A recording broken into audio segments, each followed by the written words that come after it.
Diamonds in the rough. NFL Draft Diamonds. Time to shine.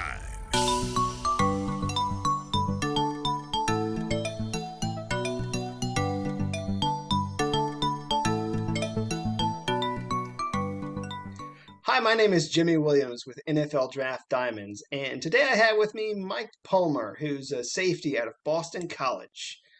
How's your day going, sir? I'm good, Jimmy. Thanks for having me. Hey, it's nice to have you on. If you don't mind, please, can you just kind of give me, I don't know, maybe just a short summary of your career so far, if you don't mind? Yeah, so I'm a safety at Boston College. I'm going into my sixth season. I was fortunate enough to get an extra year due to COVID. I grew up in upstate New York, where my high school. I went to Maynardville High School. We during my time there, we won 62 games in a row. We won four state championships in a row. Unfortunately, my senior year, that streak ended, which was tough, but it had to happen eventually. And then that led me to Boston College. I was recruited by Don Brown right before he left for Michigan, and then Anthony Campanelli picked up uh, the rest of that recruiting and brought me in. And it's been a fun career. It's been a long career, but it's been very enjoyable. So far, I've been a 2-year starter, hoping to make that 3 this year coming up, if everything goes well and stay healthy and all that. Gotcha. So, I mean, as you had mentioned, I mean, again, a sixth year senior. So very interesting to have you on here. Kind of getting old, I guess, for some people, like 6 years. So I think I was in college for 6 years, so it's all right, man. Don't sweat it. Mike, I have you in my notes about 6'1", 200 pounds. That's about right, isn't it? Yeah, yeah. So like that's a pretty decent size for a safety. I mean, really, sometimes you get some safeties that depending on that size, they're kind of restricted to like a certain type of safety. So like what about you? I mean, what kind of safety are you? I mean, kind of fill in the blank, so to speak, as to, maybe where we would see you typically on the field. So I would, it's kind of cool because I've been fortunate enough to play for multiple coaching staffs. So I've been able to play in multiple different defenses, and played quarters, played cover 3, played man, zero, cover 2, cover 6. I mean, pretty much anything you can imagine, I've been able to play in. I've been able to play in different spots. So I've been able to play in the middle of the field. I've been able to play up in the box. I've been able to play on the edge as a blitzing safety as well. So I really haven't been limited in terms of where I've been able to play. I've been able to play pretty much every type of safety position that you could play, which I would say I'm very fortunate to have been able to have done that. Because, like you said, sometimes you can kind of get locked into one or the other. So I would definitely say my size has helped me be able to play multiple roles as a safety.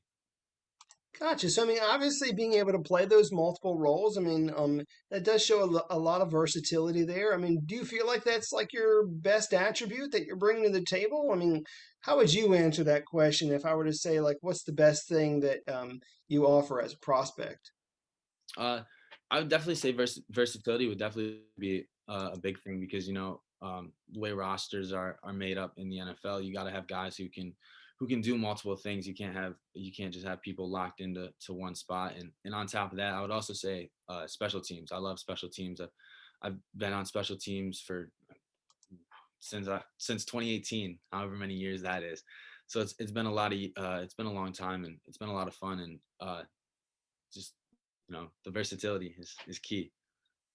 Yeah, definitely a great special teams player. I mean, you ended up blocking a kick as well as a punt. So, definitely some fun moments out there. I mean, a really reliable guy out there as a special teamer. I think that that's sweet. I mean, you figure typically what happens is, guys that come into the league, like that's where they get their feet wet. It's like, hey, go out there, go prove yourself on special teams. And dude, I mean, if you go out there and you really execute on special teams, maybe cause a fumble or block a kick or something, I mean, shoot, you'll be moving up that depth chart pretty fast. So I like that. I like that's one of the biggest things you bring to the table. Um, so let's talk about your game prep. talk to me about, how you would prepare yourself for like an upcoming opponent, whether it be in the film room or the weight room or what have you. Kind of get us geared up, so to speak, as to your normal routine. Yeah, so we'll play on Saturdays, obviously.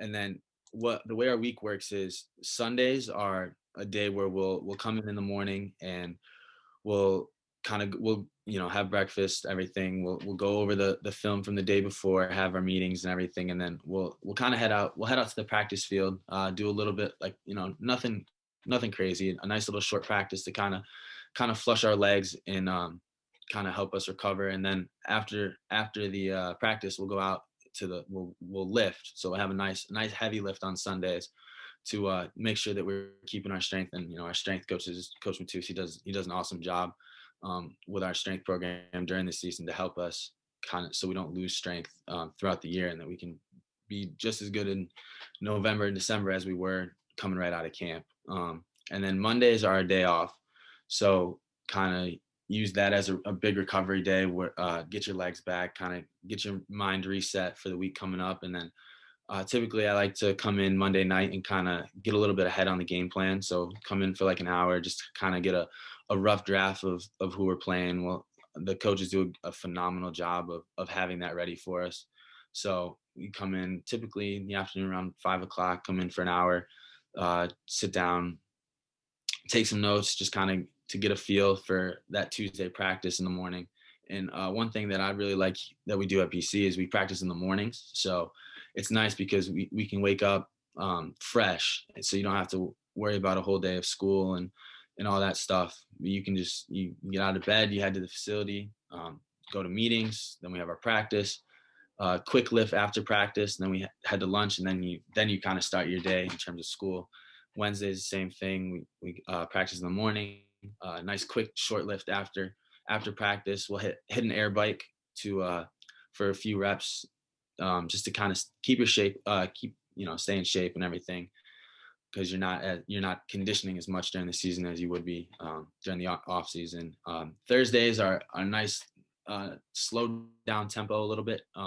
In terms of pads, we don't wear pads on Thursdays, and then we just kind of nice quick practice run through. Fridays is a walkthrough. Then we'll hit like a neural charge. Again, the strength staff, they do a phenomenal job with all that stuff for us. Then we'll get on the plane, or we'll head to the hotel, depending on if it's a home or Right, right, home or right. away game. I mean, obviously, you got a long week. I mean, that's kind of standard for most guys. But I mean, obviously, what you were talking about there is just kind of doing a little extra work. I mean, definitely trying to prepare yourself, kind of going above and beyond. I mean, maybe even on your days off, which is really an excellent thing that you do. Hopefully, you are, you know, taking a little bit of a breather so that you can recover, that, but I mean, obviously, I mean, you got football in your brain. So, I mean, you don't want to completely shut that off, so to speak. So I get it. I understand. Um, a lot of good teammates there, at BC. Tell me maybe like the most impressive guy that you've been around during your time there. Mhm. I think there's two guys that really stand out to me. The first one is John Johnson, who he just signed a pretty nice contract with the Browns. So he was a senior my freshman year, and we played the same position. So it was really cool to be able to sit in the meeting rooms with John and just kind of watch the way his brain worked and watch the way he kind of broke things down, and just to be able to watch him on the field, the way he would go out every week and perform at an extremely high level, both on defense, and he was a great special teams player as well. So it was one of those things where I was really fortunate to have him as the leader of our group when I got there, because he really put an emphasis and showed how important special teams is as well as defense. And then the second guy who really stands out to me was Harold Landry. My freshman year was the year he had, I think it was something crazy. He had like 16 and a half sacks. He had 7 forced fumbles and an interception at playing as a defensive end. So that to me was one of the most like dominant seasons I've ever seen a defensive guy have. And just to be able to see the way he worked and how he attacked things every day. It was really cool to be able to watch him as well as John. Yeah, I mean, like you said, I mean, a lot of great talented players that, ended up going on to the NFL and have done some great things. I mean, I think I remember when Landry came out. I mean, I think he led the nation in sacks, I believe. I can't remember, but I mean, I know he was up there. If he wasn't leading it, I know he was like one of the top two. Yeah, But yeah, he definitely had a freakish year. But I mean, a lot of great players coming out of that program, which is great. Um, Tell me about you. What has been like the most memorable moment or play of your career so far? I mean, I know you've had a lot of great moments where whether it be blocking some of those kicks, getting interceptions and fumble recoveries and things of that nature. What kind of sticks out in your brain? Like what's been the best memory of yours so far? Mhm. That's a good question. I think the memory to me that sticks out the most, I'd have to go back to 2018 in our red bandana game against Miami, where I wasn't a starter yet at that point, but our starter had gotten hurt, and I was called into action. And football's a crazy game because if you're not prepared, it'll show that you're not prepared. And fortunately, even though I wasn't starting, I was locked into the game plan the whole week, and I was paying attention, taking mental reps in practice, even though I wasn't getting the actual reps in the practice. And I was actually playing on our scout team defense that week, kind of helping our offense replicate the Miami defense. So I wasn't even really practicing our defense. I was practicing Miami's defense. And then that game goes on, and I come out. I had, I think, 6 tackles and a PBU, and I graded out a champion, which means I graded out above a certain percentage, like very little to no MAs, and helped us win the game. So to me, that was a moment that kind of showed like, like you can do this, like you can play at this level. So that was a really big moment for me. It was a great confidence booster for me. And that game, for people who don't know, the red bandana game is probably, it's one of the best games in college football, if not the best game in college football. It represents Wells Crowther, who he was a lacrosse player at BC, and he was working in the Twin Towers, 9/11, when a plane hit him, and he was up on the 77th floor, I believe, where he helped rescue anywhere from 12 to 18 people. So what that game represents is truly, it's truly amazing. I mean, obviously sometimes there's all the time really there are other things outside of football that's more important, and so it's great to be able to kind of draw attention to a man of that caliber that really put the needs of others ahead of himself. So I mean, I love that.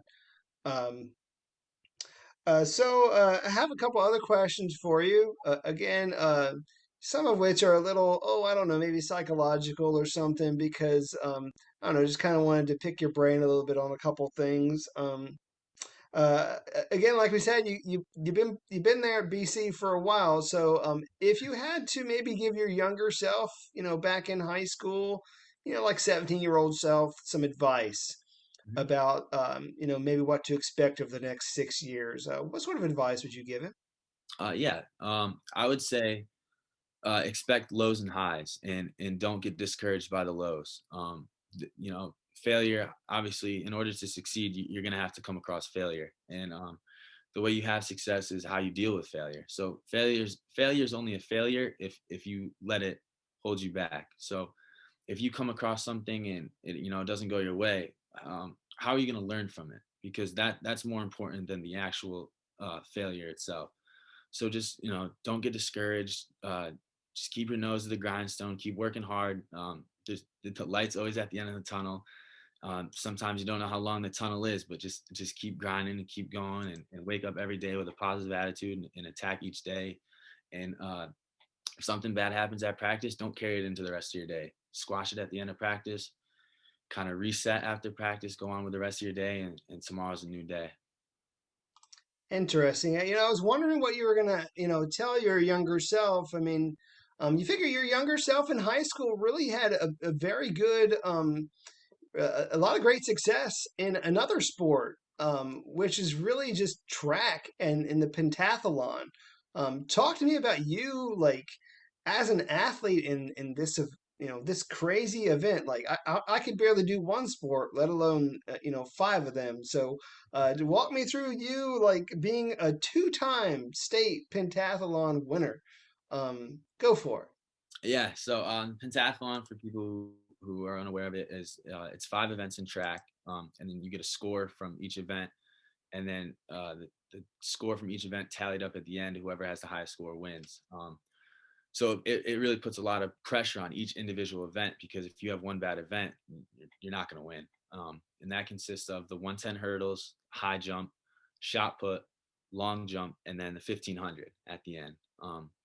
So it was a lot. It was a lot of fun. It was really cool experience. It's something I didn't really get into until my junior year. I played with it a little bit my freshman year, but um, freshman me wasn't there yet. Wasn't up to the task. And then as I got a little bit older, a little bit stronger, then I was able to really start having a lot of success in it. Um, it was a lot of fun. It was a great time. It was really cool. Track is a much different environment than football, so it was really cool to kind of be able to be in that environment and just kind of see the way how things are and from in an individual sport instead of a team sport. Ultimately, team sports are way more fun in my opinion, but track was cool. It was good. Very fortunate to have had a lot of success with it. Yeah, I mean, I know we had talked. I mean, really that high jump kind of set you apart, in my opinion. I mean, you're able to get like a 6'8" high jump. Do you remember like your other numbers, like in some of those other events? I mean, I know it's been a while, but do Yeah. you remember those or no? Uh, the uh, God, it's tough. If I it know I've It's okay if you don't remember. That's fine. Obviously you won, so I mean you won yeah it twice. So I mean you had to have had like some of like the top two or three like each and every time in all those events. So yeah kudos, anyways, man. I mean, yeah. can you think of those off the top of your head? Yeah, I was Go for it. in the hurdles. I was a high 14 guy. Like I think I was like Nice. 14.8, 14.9, somewhere in there. Shot put I could throw right around like I was right around 38, which I was 160 pounds in high school, so that's not bad for a little guy. And then long jump I was right around 21. I think I was a little bit short of 21. And then the 1500 I was 439. Just missed Wow. 400. It's 439.01.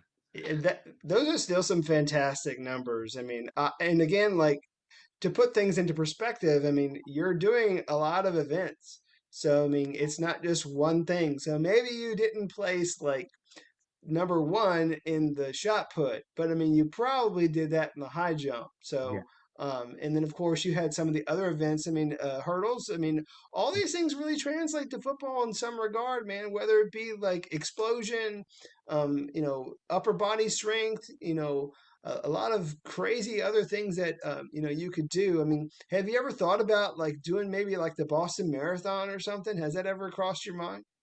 Uh, I don't. Yeah, I'm gonna have to pass on that one. 26.2 mile. That's too much for me. Well, I mean, you never know. Yeah, Um, I maybe do, maybe after football. yeah, sure, sure. I do want to get to know you a little bit off the outside of sports. So tell me maybe a little bit about who Mike Palmer is outside of an athlete. I mean, what are you into? What have you done there as a student? Any of your hobbies, interests, or whatever. Hit me with it, man. Yeah. So I just graduated for a second time in the fall. I graduated an undergrad degree in communications and then a master's in sports administration, and now I'm working towards a certificate in executive leadership and organizational development. I'm part of the DEI committee at BC, so I'm one of like the team representatives from the football team, which is it's a great thing. It's something we implemented last summer in wake of all the events that were going on. So that was really cool. That's really cool to get involved with and just be an ally and be able to help out. And then also finished a TA job, where I helped to kind of create a syllabus as well as teach a class here at Boston College uh, in the past couple months. So that was a really cool experience. It was a lot of fun. And then after football, I'd love to stay in sports. Sports have been such a huge part of my life. I started playing sports when I was 4, so I'd love to ultimately be a high school athletic director. Is the route I would love to go, and I love playing golf.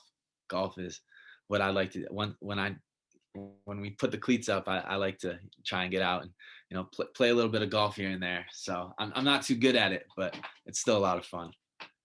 Well, I mean, you got a little bit of time, so I mean, it's all good. It was interesting as you were saying all those things because, yeah, I mean, athletic director. I mean, somewhere maybe down the line, sounds very great. But before you get there, I mean, we are obviously hoping that you get to the next level. And so I do want to ask two more questions, very quick answers, if you don't mind. I want to ask the why and your pitch. So first, let's go with your why, dude. Why do you play this game of football? Hit me with it. It's one thing that I got involved when I was very young. I started playing football when I was 5. My dad was one of the huge reasons that I got into it. He helped me out. He was my coach when I turned 7. Started playing tackle football. He's a huge inspiration to me, and he's a huge part of my why. My family is a huge why to me. And I when things get hard, I think of them. We haven't had the easiest path as a family, so but at the end of the day, we're family. We're all together. It doesn't through the hard times and in the good times. That's why you're family, unconditional love. So that they're a huge why to me. And then my teammates are a huge why. Wake up every morning, we want to have team success. The culture we have here at BC is it's a culture. It's we before me. So it's the guy next to you, the guy across from you, the guy behind you, the guy above you, the guy below you, before you even remotely think about yourself. And that's a huge reason why we have success the way we do, and why guys go from here and they have success at the next level, because they're team guys. And it's a great culture, and that's a huge reason for my why too. Right. I mean, obviously, team's very important. I love it. Mhm. And very finally, man, I mean, hit me with your pitch to all these 32 teams in the NFL. Like, tell them why they should draft you and sign you. Again, try and keep it short and sweet. So maybe like less than a minute, if you don't mind. My pitch would just be like, I'm a very selfless, hard worker. I look at myself as a very smart football player. I understand the game very well. Um, I love football. I think you have to love what you do, and I definitely love playing football. I have a lot of fun with it, special teams, defense, everything. And try to do it all. Play offense if you need me to, but I just love football. Well, I mean, you never know. I mean, obviously, you're going to be playing special teams. I mean, definitely a special teams ace, I think, is what a team first and foremost is going to get out of you. And also a very solid, locker room guy. I mean, not just again, like you were saying. I mean, not just thinking about yourself, but your teammates as well. And we also just kind of going back there to the beginning. I mean, you as a safety. I mean. We can play you in a lot of different packages in a lot of different places, whether it be, up front in the box or maybe, single high or what have you. But I mean, we can play you in a lot of different ways. So I do feel like there's a lot going for you as a prospect. And Mike, I do wish you best of luck moving forward. Thanks a lot for coming on and doing this interview with me. Thank you very much. I appreciate it. Had a great time and had a lot of fun. Thank you. Cool. Again, this is Mike Palmer. He's a safety out of Boston College. Definitely check him out.